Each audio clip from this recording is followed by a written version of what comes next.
mi abuelo a todas sus hijas, por ejemplo, les dio una profesión porque decía, el día que un hombre las quiera dejar, no se peleen por los tenedores, agarren su humanidad y váyanse de ahí, donde sea van a poder. No vengo de una familia en donde estar casada es imprescindible, ¿no? Pero sí vengo de una sociedad donde primero es el 1 y luego es el 2 y luego es el 3, ¿no? O sea, yo cierro círculos. A mí no me gusta dejar llaves goteando. Entonces, ¿por qué eso yo no me lo estaba llevando a mi vida? O sea, ¿por qué era una llave goteando?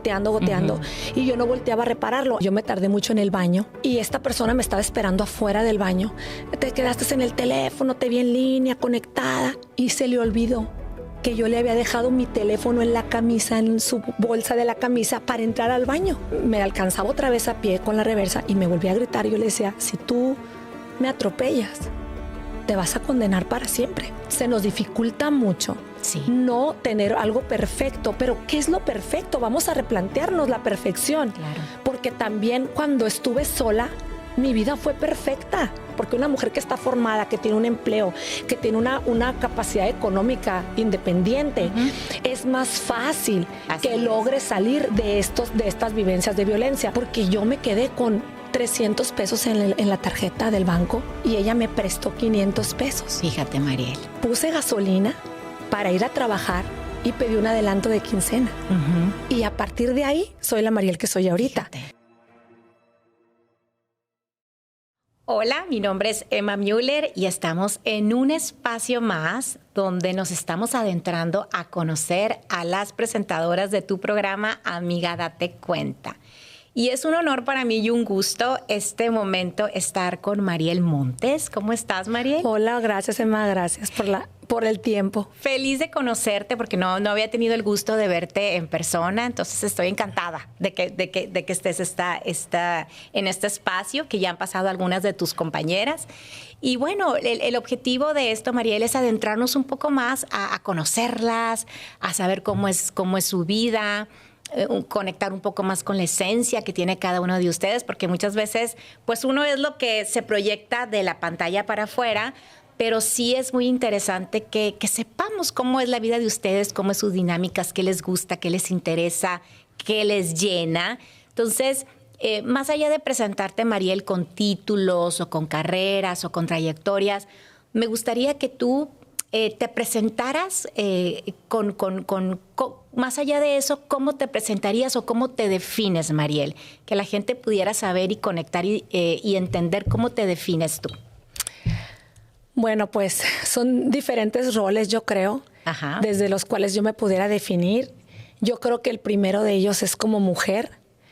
Soy una mujer que trata siempre de estar aprendiendo, reconstruyendo cuando es necesario, reflexionando sobre todo lo que hago, sobre mi día a día, sobre mi profesión, sobre mi familia, para lograr una armonía con mi entorno, ¿no? Con las personas que me rodean. Trato de ser una persona completa, porque creo en la existencia de personas que nos sentimos plenas y completas.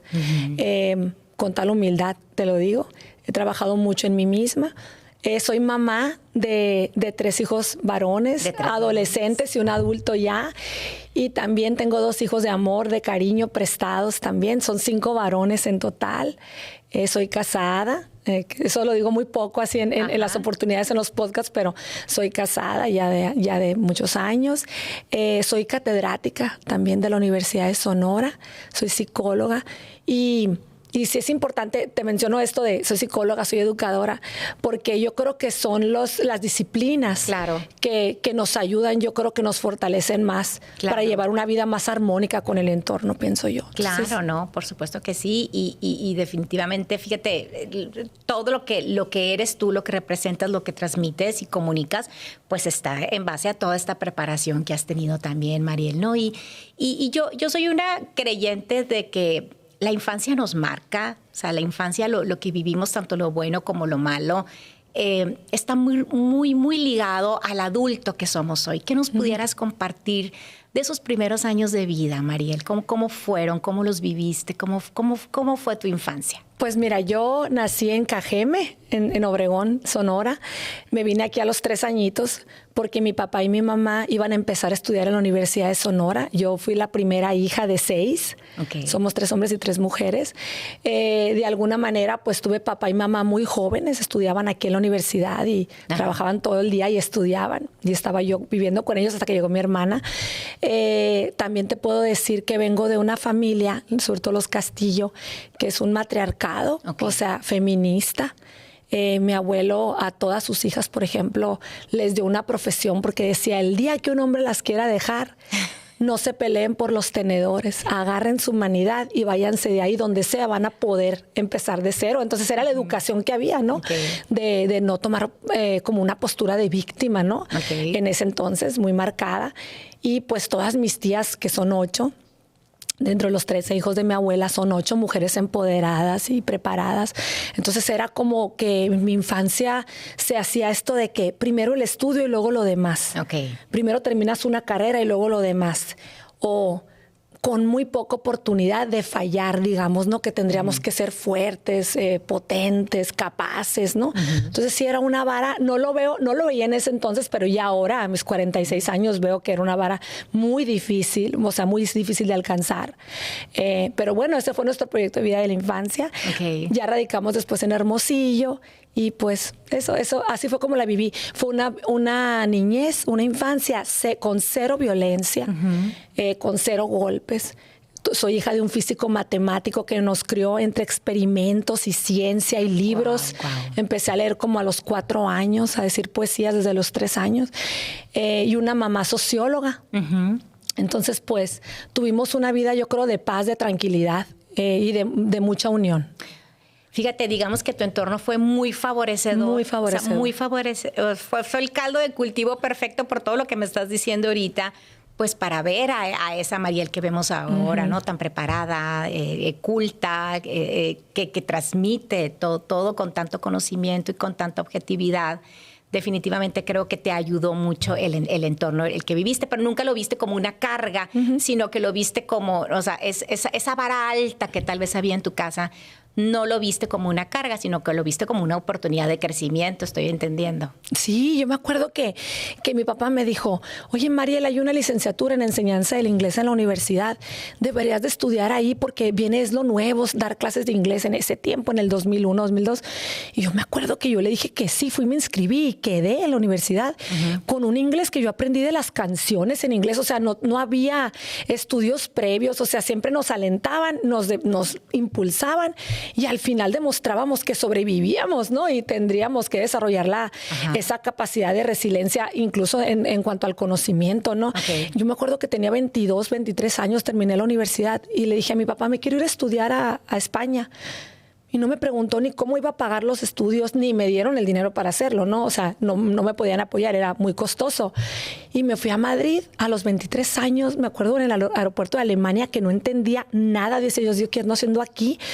Y terminé trabajando, paseando perros de mis maestros, cuidándole a los perros mientras ellos iban de vacaciones, a dar clases de inglés en los cafés. Ponía un letrero de, se dan clases de inglés americano, porque era muy peleado allá en Europa. Y con eso me mantuve en Madrid durante un tiempo, o sea, años, y estudié mi doctorado allá. Entonces, siempre fue esa educación de que, ¿es Mariel? Sí puede. Es Mariel, sí es capaz. ¿Por qué? Porque es de esta familia donde todos somos capaces, ¿no? Entonces era el discurso. Tu preparación fue, digamos, durante tu soltería, todavía no te casabas. ¿En qué momento decidiste casarte? Esa decisión tan importante de vida, ¿cómo la tomaste, Mariel? Fíjate que ahí yo tomé una decisión que yo creo que desde la amígdala y desde, o sea, con una decisión desde las emociones. Fíjate que yo no vengo de una familia en donde estar casada es imprescindible, ¿no? No vengo de una familia en donde tienes que tener un compañero para subsistir. El deber ser, o sea, claro, no es así. Son de una mente muy abierta, poco tradicional en ese sentido con respecto a mi mamá, mi papá, así. Pero sí vengo de una sociedad donde primero es el 1 y luego es el 2 y luego es el 3, ¿no?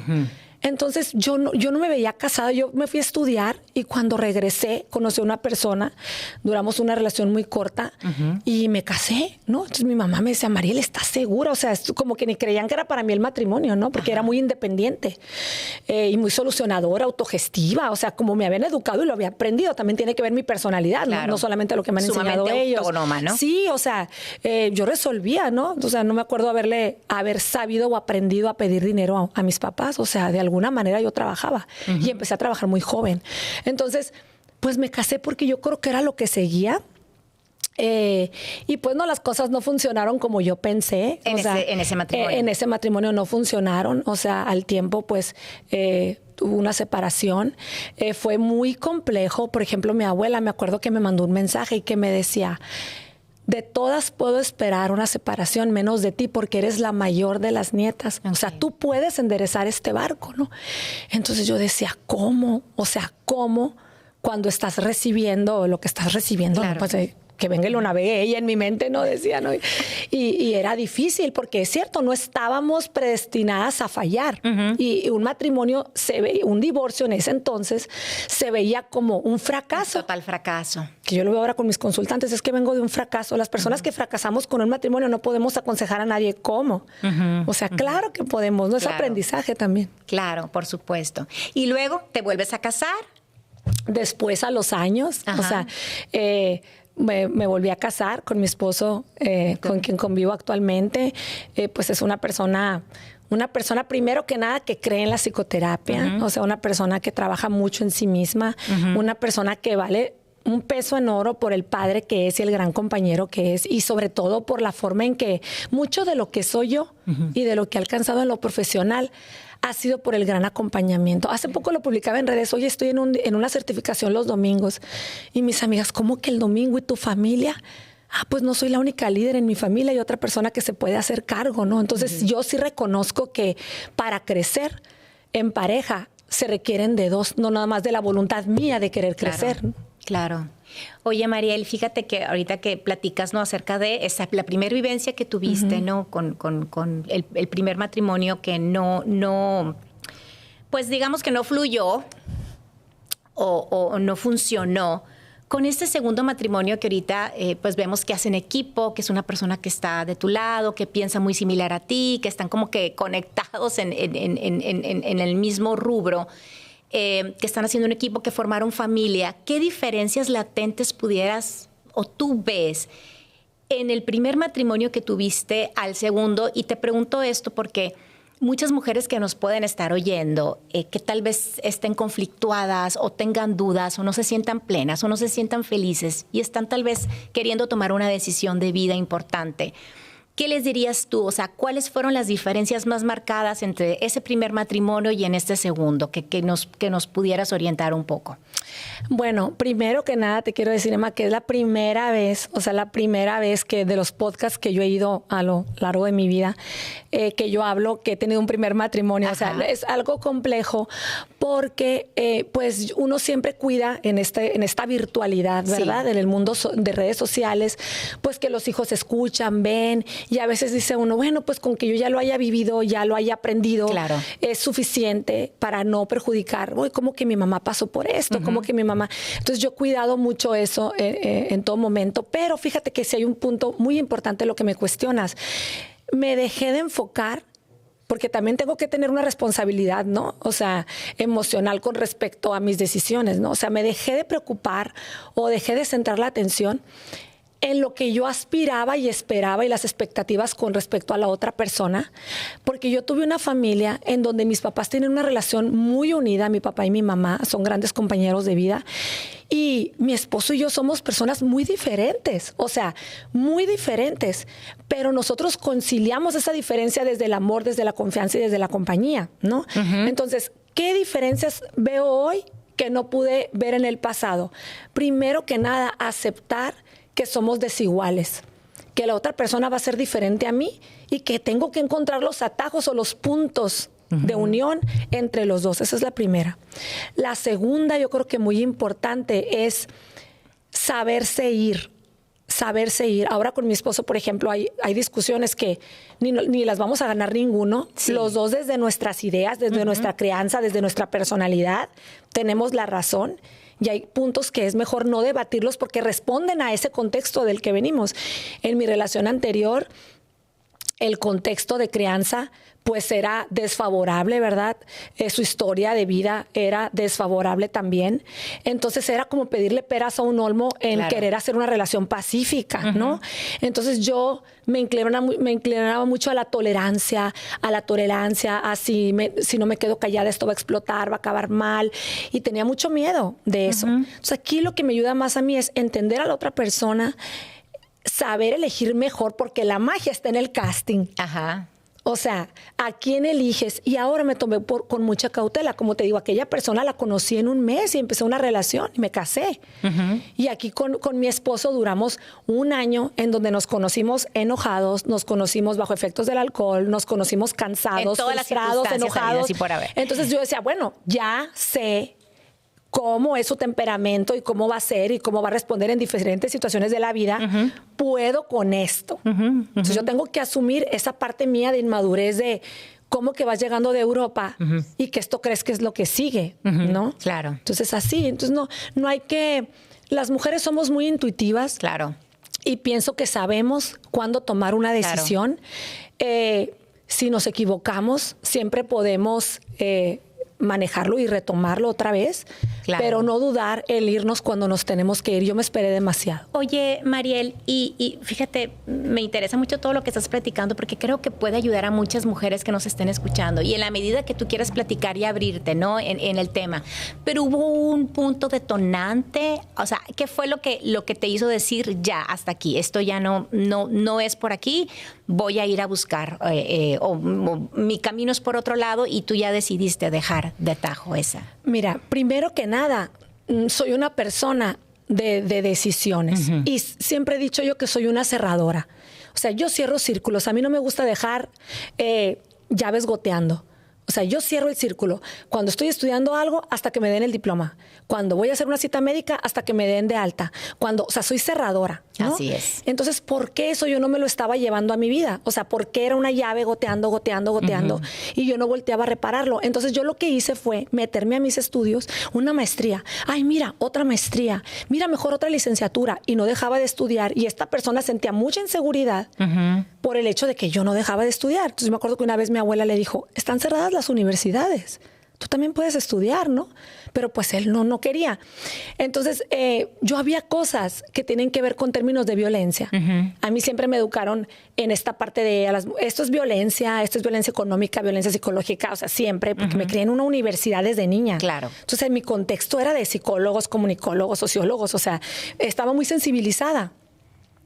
Y ahora entiendo a las que son mis consultantes y a las que son mis amigas cuando digo, aquí no importa la profesión, cuando te quieren vulnerar, te vulneran. Así es. Te dejan en el inframundo, en lo más bajo de tu ser, devaluada. A mí lo que me pasó, que me ayudó a decidir, aquí no era mi tolerancia. Pero un día en que yo me acuerdo que veníamos en el carro, veníamos de un concierto, ya había pasado un evento en el concierto en donde yo me tardé mucho en el baño. Y esta persona me estaba esperando afuera del baño y ¿con quién estabas hablando por teléfono? Te quedaste en el teléfono, te vi en línea, conectada. Y se le olvidó que yo le había dejado mi teléfono en la camisa, en su bolsa de la camisa para entrar al baño. O sea, yo no Ni llevaba... siquiera traías tu teléfono contigo. Yo no traía mi teléfono. Sí. Entonces yo, ¿de qué estás hablando? Tú tienes mi teléfono, ¿no? Y aún así no se tranquilizó. Luego nos subimos al carro y vivíamos, o sea, lejos, como en la carretera, como yendo al TEC de Monterrey, yendo a San Pedro. Entonces, y vivíamos lejos. Entonces, yo venía manejando porque yo tomo muy poco, casi nada. Entonces, esa vez yo no tomé nada. Entonces, yo venía, Mariel, maneja tú. Entonces, bueno, yo venía manejando, pero llegó un punto donde ya vamos a empezar a tomar carretera, donde yo me estaba durmiendo. Y le dije, ¿sabes qué? Mejor maneja tú porque me estoy durmiendo. Entonces, cuando me paso al asiento del copiloto, yo traía como un vestido a la rodilla, lo que hubiera traído puesto, pero traía un vestido a la rodilla. Y me dice, oye, ¿no traes shorts debajo del vestido? Y yo, ¿como para qué? Como las mujeres decentes tienen que traer short bajo el vestido, eres una prostituta, no te mereces lo que tienes. Y entonces, bájate y bájate. Entonces me quería bajar del carro y estaba cerrada la puerta con llave. Entonces, al empujarme, pues yo me estaba golpeando con la puerta del carro. Y le dije, no, o sea, no. Entonces me tuve que bajar, me tuve que abrir la puerta porque los golpes eran fuertes. Y caminé por la carretera. Eran las 2 de la mañana, Emma. Yo creo que llegué a mi casa a las 5 de la mañana. A pie. Sola. No. Y no nomás sola. Te estoy hablando de donde está el tren, donde era la vieja estación de ferrocarril. No había ningún foco, no había las empresas que hay ahorita. Claro. O sea, era ese camino a San Pedro que estaba súper oscuro. Y cuando di vuelta a mi comunidad, donde yo vivía, había un panteón, un cementerio, todo oscuro. Pero yo me acuerdo que yo iba grabando con el celular. No hice llamadas por ir grabando. Yo decía, si algo me pasa, que quede el video tirado y que alguien rescate mi celular. Es una forma de así es. O sea, de protegerme según yo, porque en realidad tuve que llamar a mi mamá, a mi papá, a alguien, ¿no? Claro. Entonces, cuando yo sigo en lo oscuro, esta persona se va en el carro y da reversa en una oscuridad, una penumbra, porque ya no había semáforos, ya no da reversa. Y yo le decía, y él me alcanzaba otra vez a pie con la reversa y me volvía a gritar. Y yo le decía, si tú me atropellas, te vas a condenar para siempre. Necesitas dejarme caminar. Entonces ya cuando se fue, yo me acuerdo que caminaba en el monte, me subía en el monte, hay momentos que corría. Cuando llegué a mi casa, además, yo tenía todos los labios reventados de los nervios y del miedo que sentí. Yo me acuerdo un terror. Sí. Y ese día llegué y me dormí. Por supuesto que llegué y estaba él cómodamente dormido. Y dije, si yo me hubiera muerto el día de hoy, ¿quién es la mamá que se hace cargo? ¿Quién es la hija? ¿Quién es la hermana que se hace cargo? O sea, ¿qué pasaría de una vida con estas personas que son codependientes de mí en todos los sentidos si me pasa algo? Fue mi punto de inflexión. Me levanté en la mañana y le dije, no puedes estar en esta casa, no puedes vivir aquí, me pusiste en riesgo, en peligro, no voy a dar explicaciones.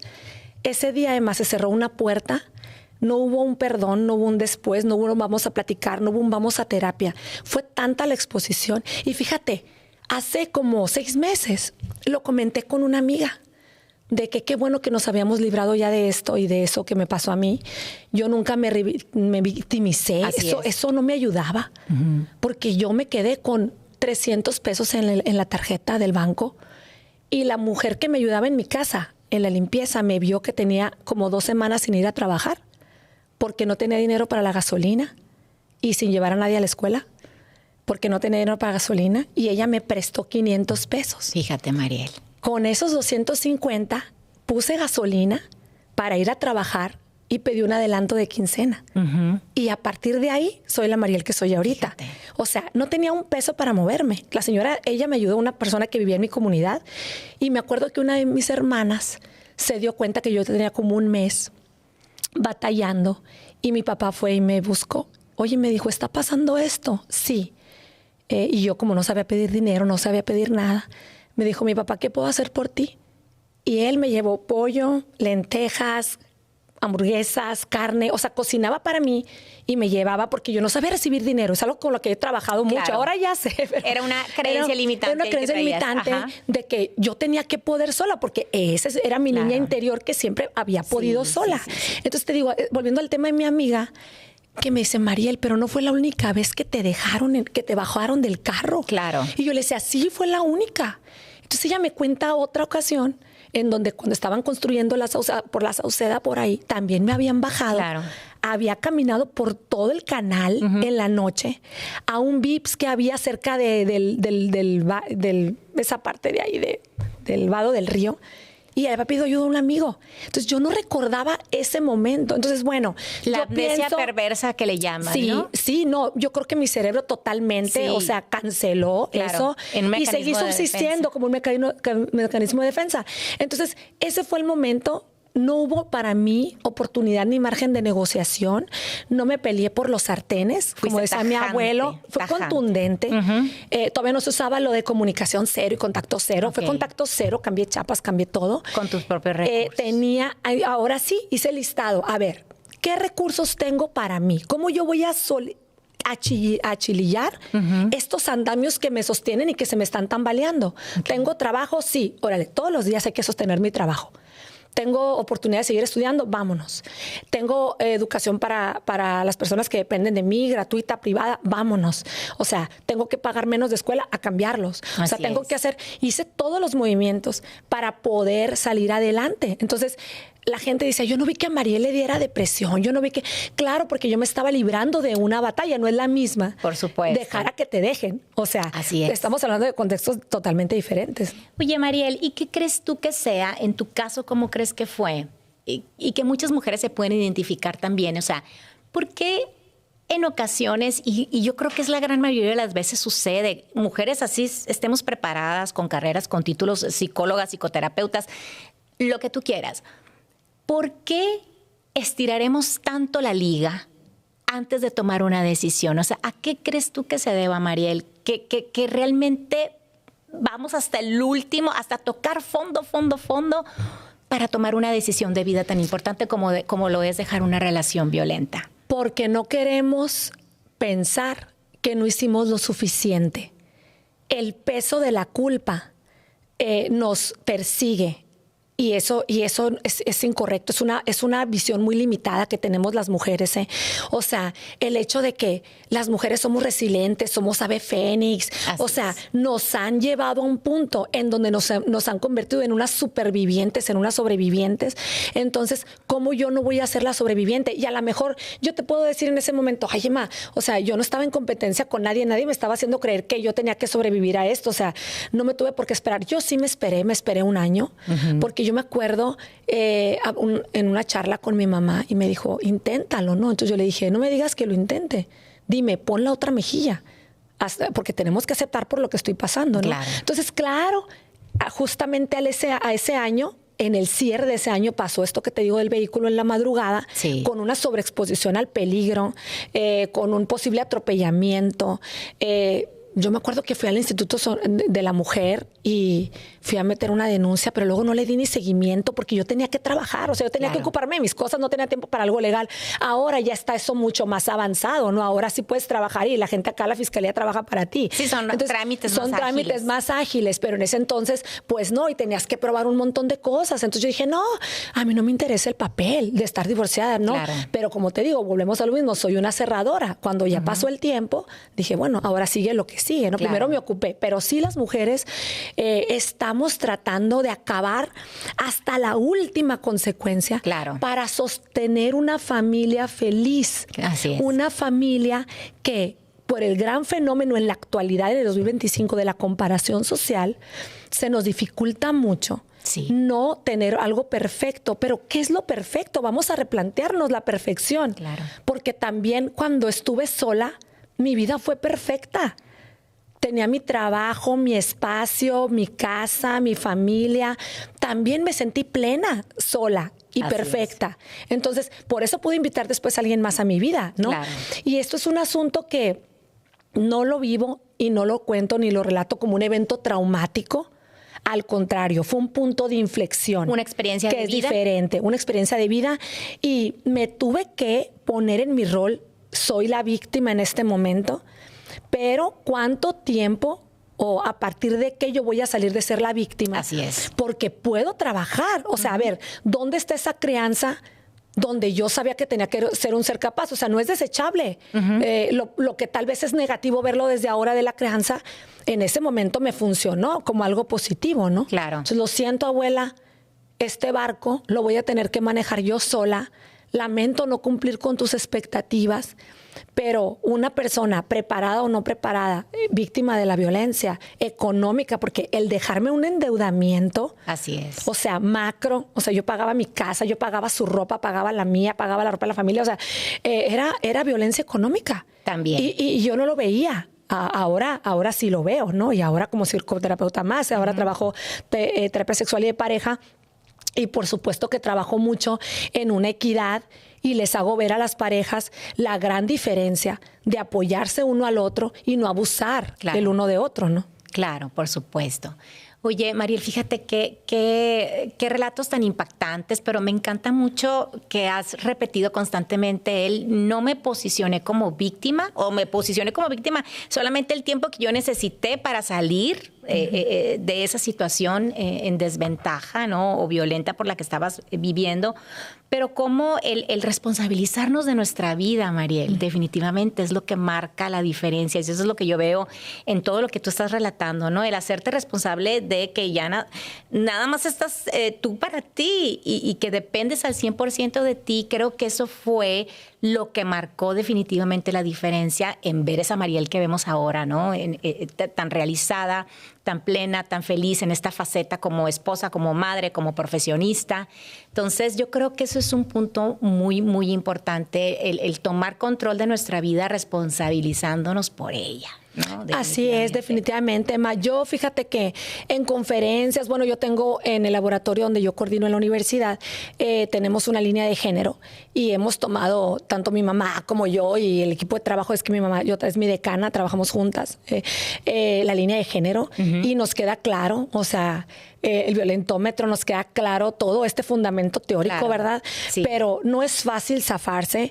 Yo me pude zafar, Emma, porque yo tuve los recursos. O sea, no solamente los recursos, me refiero a ya tener un trabajo, a ya tener una profesión, a ya tener mi propia casa. O sea, eso me ayudó mucho, ¿no? Eso me ayudó mucho. Es por eso que soy activista en este asunto, pero desde la parte de la formación de la mujer, porque una mujer que está formada, que tiene un empleo, que tiene una capacidad económica independiente, es más fácil que logre salir de estas vivencias de violencia. Claro. Una mujer a la que no se le ha permitido trabajar, a la que se limitó a no estudiar, es mucho más difícil que salga. Y no es porque están acostumbrados a una vida cómoda, sino a todo lo que implica responsabilizarse de una misma cuando otra persona ha sido la que ha estado a cargo tuyo. Entonces, estamos como aceptando un padre, ¿no? No a una pareja. Entonces, eso es algo que las mujeres nos deberíamos de replantear también, ¿eh? No, definitivamente, Mariel. Y tocando un tema, retomando un poquito el tema de tu familia y este segundo matrimonio y esta familia tan linda que has consolidado, me llamó la atención cuando te presentaste, que comentaste que tenías 3 hijos. Sí. ¿Y 2 prestados? Del amor, sí. Dos hijos del amor. Sí. Ok, si nos quieres platicar un poco de eso, bueno, porque me llamó la atención. Ok, mi esposo tenía 2 hijos. Ok. Y pues los acompañé en esta parte acabando la primera infancia, entrando a la adolescencia. Ya son adultos, ya pues viven fuera. Uno vive aquí, uno vive fuera. Y ha sido un acompañamiento, ¿no? Ha sido un acompañamiento. Es, la verdad, para mí una gran ventaja que sean varones. Okay. Todos. Son 2 hijos de tu marido y más el que tuvieron en común. Sí, okay. Y 3. Entonces, sí son 5 en total. Ajá. Entonces, pues nosotros hemos trabajado mucho y estudiamos mucho los 2, o sea, con nuestro terapeuta y mediador tuvimos por muchos años, o sea, por 8 o 9 años todavía lo seguimos teniendo.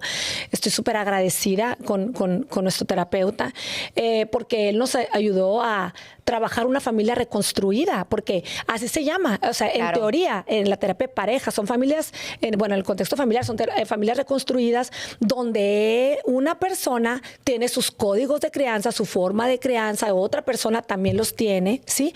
Pero aquí nosotros decidimos que, bueno, los hijos de mi esposo tienen una mamá presente, ¿verdad? Claro. Que los acompaña, pero tienen en mí a una aliada siempre y a una compañera, y pues los quiero mucho y nos hemos tratado de llevar bien siempre todos viajamos juntos desde chiquitos, que las clases de natación, que las clases de esto, que se van a la nieve, que mi esposo es casi que un Boy Scout, le encanta todo eso y pues ahí los ando acompañando yo. Y también pues yo tenía mis códigos y sí se requiere de un acompañamiento y una asesoría. Claro. Porque yo lo veo mucho en las parejas que se reconstruyen o que se conocen cuando ya tienen hijos. Familias que tienen hijos de ambos lados. Sí, y no es la misma, o sea, difiere mucho porque puedes tú llegar con hijo o hija, pero sin un papá presente o con alguien que ya falleció, o algunos van a tener un papá que sí está presente y que estás coparentando, ¿no? Entonces, es diferente. Entonces, hay una gran gama de posibilidades ahí.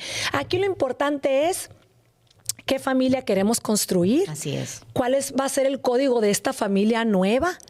¿Qué me toca a mí?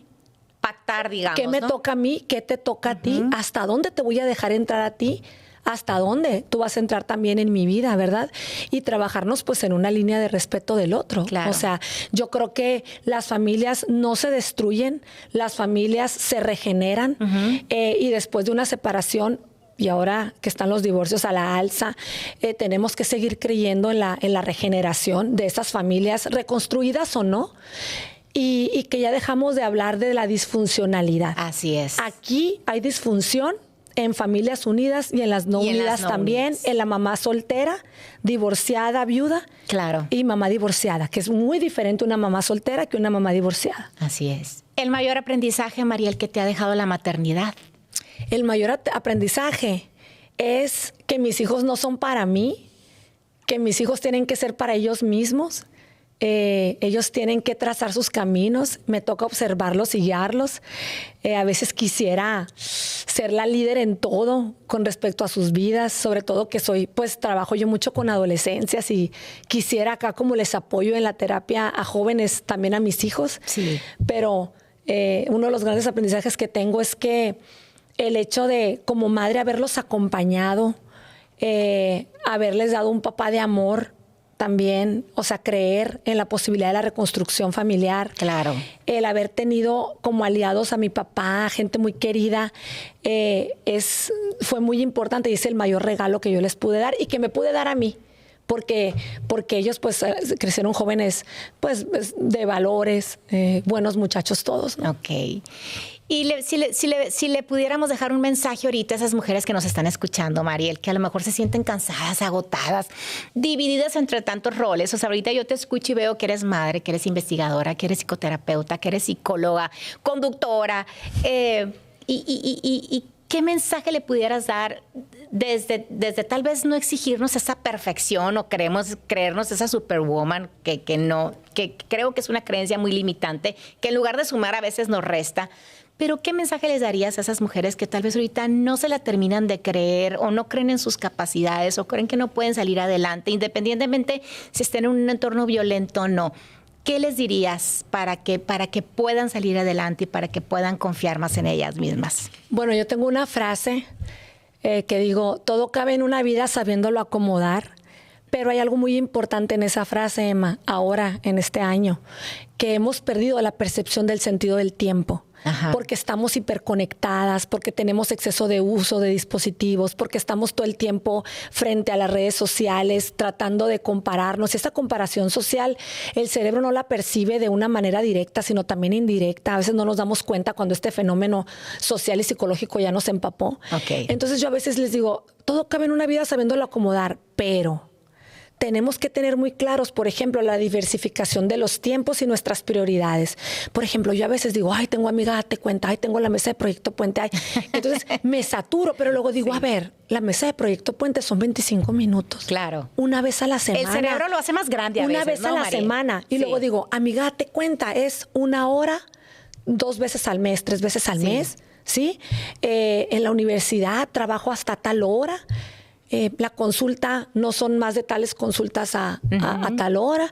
Entonces digo, bueno, sí queda tiempo para mí, sí queda tiempo para estudiar, sí queda tiempo para convivir en familia, sí queda tiempo para la agenda de pareja, pero si los dispositivos los ponemos a unos metros de distancia. Entonces, no reconocemos el gran, esta que no es inversión de tiempo.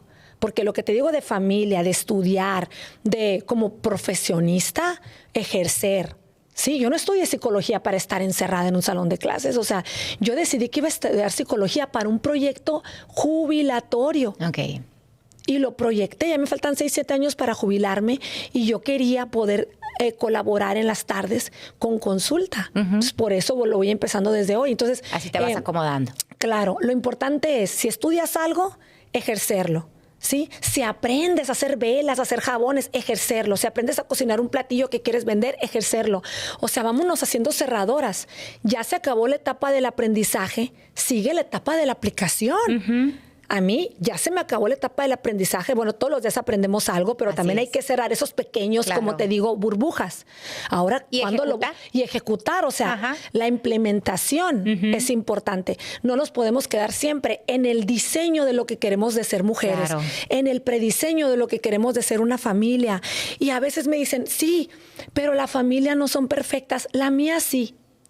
Dentro de todas sus áreas de oportunidad, para lo que yo soñé, Emma, es perfecta. Tenemos nuestro mediador familiar, nuestros hijos van a la escuela, mi esposo y yo tenemos agenda de pareja, tiene cada uno sus talentos y sus profesiones, aceptamos los errores del otro, no somos víctimas de nuestros propios genios y mentiras y todo lo que puede pasar en un matrimonio. Tenemos esta parte espiritual que necesitamos trabajarla más, es un área de Claro. oportunidad. Entonces, sí es cierto que prediseñamos, pero el tiempo nos estamos distrayendo. Así es. Si no nos distraemos, Emma, podemos complementar. Todo cabe en una vida, sabiéndolo acomodar, y tenemos tiempo hasta para los demás. Entonces, para concluir, sería el mensaje: dejar de distraernos en lo que nos quita energía, tiempo, que no nos lleva a ningún lado, cerrar. O sea, me gustó mucho la palabra, ¿no? El que lo dijiste constantemente, el ser cerradora, cerrar y ejecutar. Así es.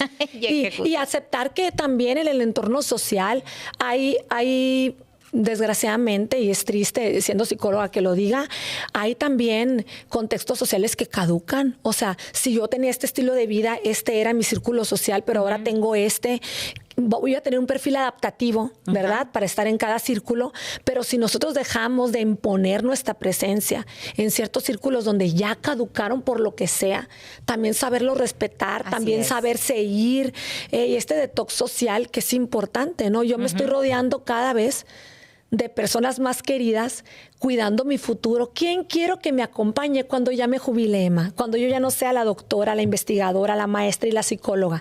¿De quién me quiero rodear?